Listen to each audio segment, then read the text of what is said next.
Good morning, praise the lord. Blessing foundation મિનિસ્ટ્રીથી હું આપનો ભાઈ સામ ક્રિશ્ચિયન. ઈશ્વર પિતાએ આજે આપણને આપેલા આજના એક નવા સુંદર દિવસે આપને પ્રભુ ઈસુ ખ્રિસ્તના નામમાં પ્રેમી સલામ પાઠવું છું. આજે આપણે ઈશ્વરના અદ્ભુત અને ખાતરીદાયક વચનનું પવિત્ર શાસ્ત્ર બાઇબલમાંથી મનન કરીએ. યશાયા પ્રબોધકનું પુસ્તક, તેનો 52મો અધ્યાય, તેની 12મી કલમ. ત્યાં પ્રભુનું વચન કહે છે, કેમ કે યહોવા તમારી આગળ ચાલશે. વાલાઓ, આજનું આ વચન એ તો ઈશ્વરની મારા અને તમારા માટેની પ્રતિજ્ઞા છે. શાસ્ત્રમાં એક જગ્યા પર એવું લખ્યું છે કે વળી હું મારા દૂતને તારી આગળ મોકલું છું. પરંતુ અહીં તો સર્વશક્તિમાન ઈશ્વર કોઈ દૂતને નહીં, પરંતુ તે પોતે કહે છે કે હું તારી આગળ ચાલીશ. અને જો તમે આખું વચન જુઓ તો યશાયા 52 અને 12 કહે છે, કેમ કે તમારે ઉતાવળથી નીકળવાનું નથી ને નાસીને જવાનું નથી, કેમ કે યહોવા તમારી આગળ ચાલશે ને ઇઝરાયેલના ઈશ્વર તમારા પીઠ રક્ષક થશે.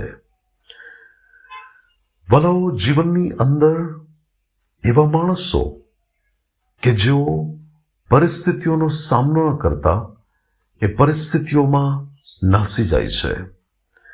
તેઓ પોતે એ બાબતોની અંદર આગળ વધવાની જગ્યાએ પાછા હટી જાય છે.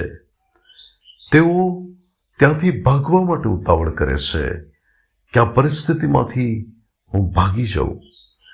પરંતુ પ્રભુ કહે છે કે તમારે ઉતાવળથી નીકળવાનું નથી, નાસવાનું નથી તમારી પરિસ્થિતિઓને લઈને, કારણ કે જે હું તમારો ઈશ્વર, તમારો પીઠ રક્ષક, કે જે તમને પાછળથી પણ સંભાળીશ, એ પ્રભુ કહે છે હું તમારી આગળ પણ ચાલીશ.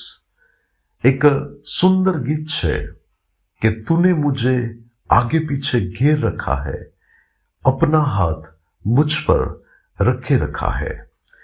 તો ઈશ્વર જે આપણી આગળ ચાલે છે, જે આપણને પાછળથી પણ સંભાળે છે, જેનો હાથ આપણા પર છે, એ પ્રભુ તો આપણી નિત્ય અગુવાઈ કરશે. તમારી કોઈ પણ પરિસ્થિતિ કેમ ના હોય, તમને પરમેશ્વર તમારી આગળ જઈને ત્યાં માર્ગ ખુલ્લો કરશે. ઇઝરાયેલીઓ જ્યારે મિસ્રની ગુલામીમાંથી નીકળ્યા અને શુભ સમુદ્ર આગળ જ્યારે તેઓ આવ્યા, તો તેઓએ જોયું કે આગળ આટલો મોટો સમુદ્ર છે અને પાછળ ફિરૌનનું સૈન્ય છે.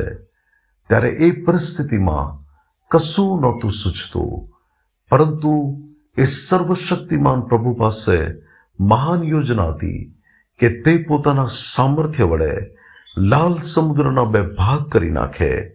અને પરમેશ્વરે એ પ્રમાણે જ કર્યું કે તેઓ ઇઝરાયેલીઓની આગળ ગયા અને એ જબરા પાણીમાં તેઓને માટે રસ્તો કરી આપ્યો. વાલાઓ, એ પરમેશ્વરે પાછળથી પણ ઇઝરાયેલી લોકોને રક્ષણ પૂરું પાડ્યું. એ પ્રભુ તમને પણ રક્ષણ પૂરું પાડશે. એ પ્રભુ તમારી આગળ ચાલશે. અને યશાયા 45માં પણ લખ્યું છે કે યહોવા તારી આગળ ચાલશે અને દરેક ટીંબા ટીકરાને સપાટ કરી નાખશે.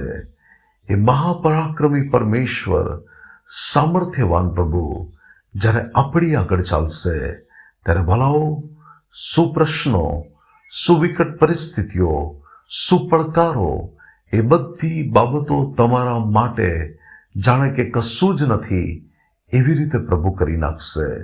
અને તમારા માટે આગળ વધવાનો માર્ગ ખુલ્લો થશે.